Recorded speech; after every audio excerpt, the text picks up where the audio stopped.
I'm the Wolfman, and I'm here today in beautiful Decew Falls in Pelham, Ontario. Now there's a set of waterfalls here. One comes, believe it or not, from a sewage runoff. The other one is a little bit more natural. But we're going to go and explore something even more exciting, the Decew Falls Hydro Tunnel. The Decew Falls Tunnel was created in the early 1800s as part of the Decew Power Plant. Today, all that remains is a 500-meter long tunnel. Unfortunately, we can only go a couple of hundred meters in because they've capped it.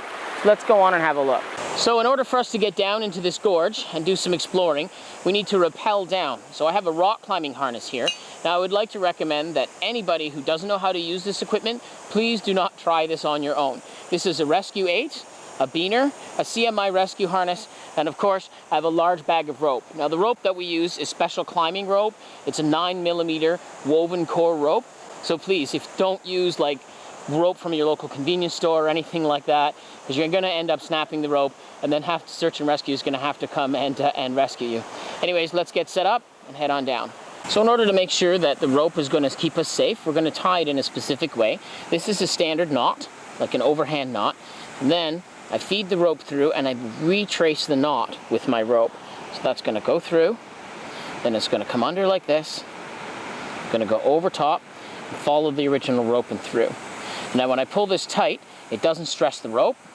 It makes a very nice tie off for me, and that is going to keep me safe during the rappel. The next step after we get the rope tie is to send the rope.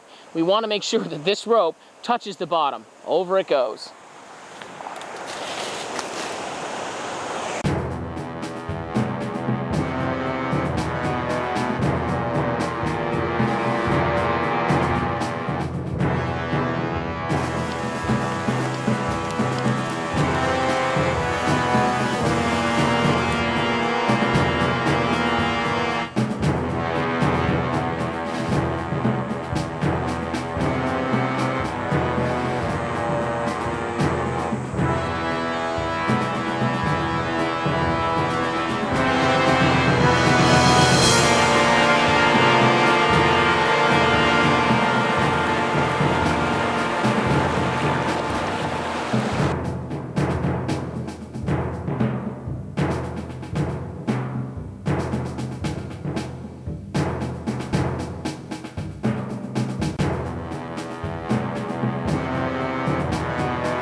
So we made a rappel down into this gorge. We made our trek up and over here.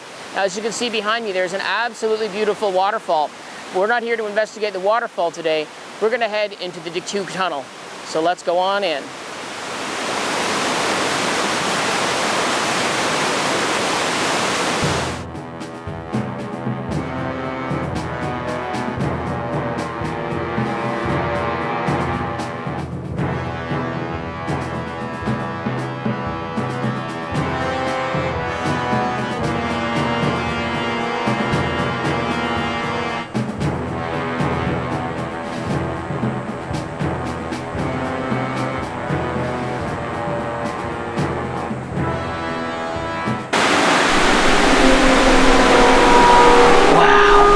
Look at this place. It's not very tall, but man, oh man, it seems to go on forever. The tunnel seems mostly flooded, and I can see a little bit of a reflection down there for the cap. Can't wait to get a little closer. Although this rock face is definitely man-made, look how cool it looks. At some point over 100 years ago, people were in here hammering this by hand, carting out pieces of rock.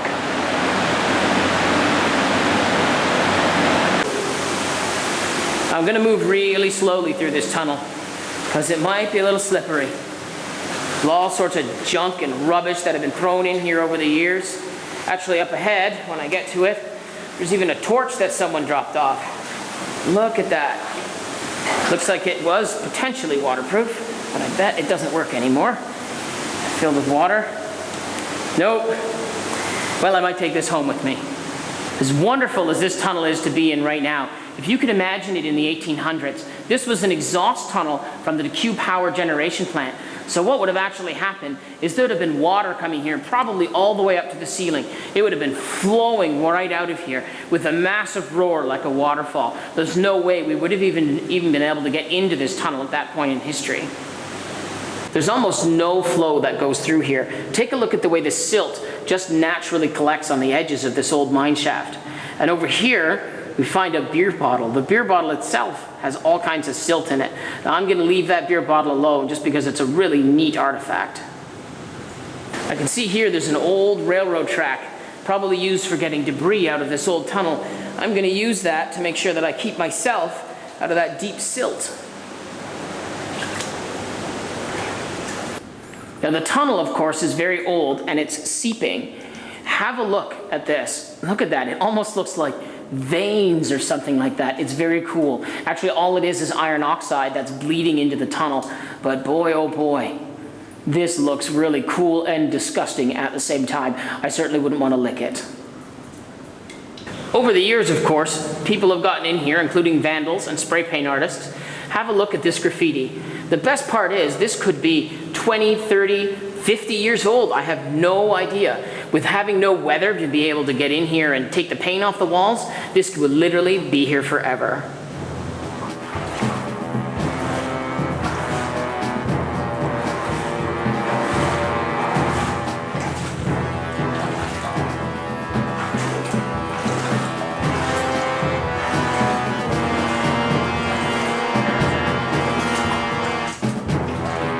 Now check this out. These are old pieces of equipment that got left. Look at this metal. It's all like degrading and falling apart. I bet I can probably scrape some pieces off. Look at that. How amazing how nature is just taking over on all these old pieces of equipment.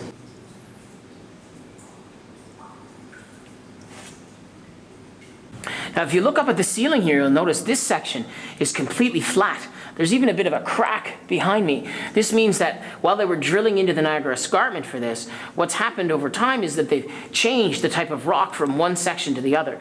That's really cool. This is almost completely flat here compared to the other section that was all jumbled up. As we've gotten deeper into the tunnel, there's more of this oozy, slimy stuff coming out of the walls.